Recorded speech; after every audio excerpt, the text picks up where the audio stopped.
So here we have the we rinsed out the lightener. And you see it's a little bit lighter than her hair, but it has some yellow in it. So we gotta get that yellow out. So what we're gonna do now is we're going to apply a toner, right? A toner to it. And toner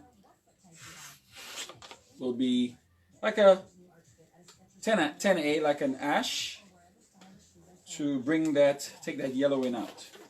It's good to know what your client's origin is. So if you know your client's origin, for example, what part of the world she's from, or part of the world her family's from, so you know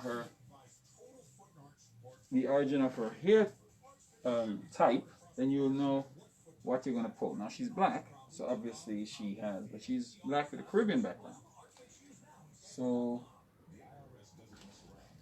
we don't want her to pull too much, yellow. So we're going to make sure you use an ash color here. Okay. So all we're doing is just pretty much the new growth area too. This is what I use, or something similar to what I used before. But the time, I use a 10 volume this time to put this permanent toner in. You have to use a permanent toner. You can't use a semi-permanent because it does not work. Okay? So, permanent. You're just making sure you cover the area that you know you're lightening. Okay? And this takes about 20 minutes to process or so.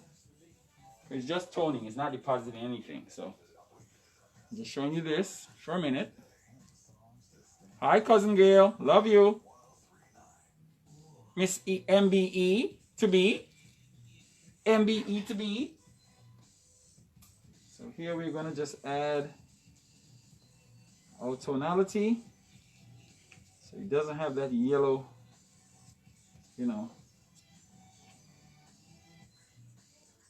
yellow effect.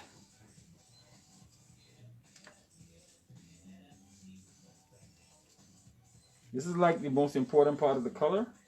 So what I did, I rinsed it, and then I added just one shampoo. So it's like a double process, because I rinsed it and add one neutralizing shampoo to it to make sure we had stopped the process of the lightener from working.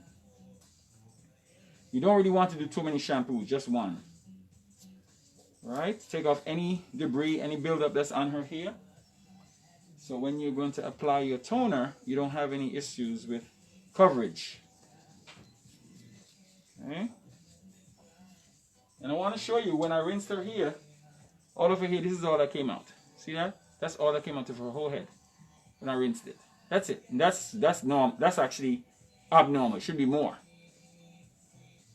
Okay?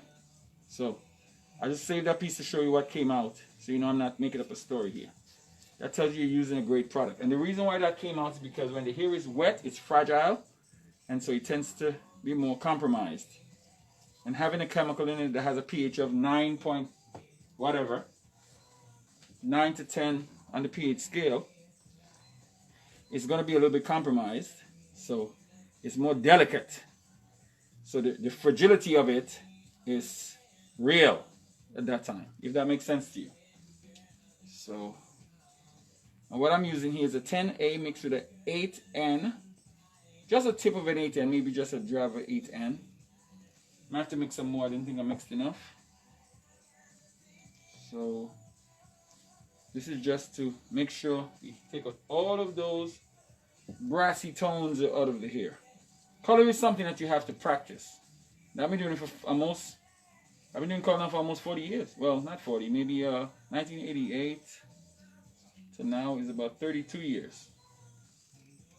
Real color, learning from the best, learning from real color schools. Bristol Myers. So, to mix a little bit more. You have this other quadrant here to do. So as you can see, it's time to turn. So at the end, we're going to bring you back and show you the finished product. Okay, we're not going to bore you with all of this jargon. Just want to show you that for like 2-3 minutes, and then we'll bring you back later. Okay, thank you for joining. Bye bye. Love you all.